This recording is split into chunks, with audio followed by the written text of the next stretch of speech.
Nag-issue ng pahayag ang GMA Super Radio DZBB kaugnay sa ulat ng Philippine Daily Inquirer na nakatanggap umano ng tseke mula sa National Agribusiness Corporation ang ilang broadcaster, kabilang ang radio anchor na si Melo Del Prado.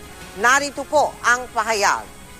Nagbibigay ang GMA Network ng mahigpit at malalim na pagpapahalaga sa professional at ethical conduct ng lahat ng mga empleyado nito. Partikular ang mga nakatalaga sa news and public affairs sa lahat ng platform. Anumang impormasyon tungkol sa alinmang aktibidad na hindi tumutugma sa aming core values at code of standards ay aming sineseryoso. Bilang pagsunod sa standard procedure, magsasagawa kami ng malalimang investigasyon sa anumang alegasyon ng paglabag.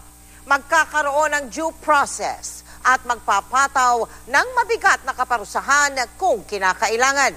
Magpapatuloy kami sa mahigpit na pagpapatupad ng pagtalima sa professional at personal behavior ng aming mga tauhan na naaayon sa aming mga pamantayan at core values.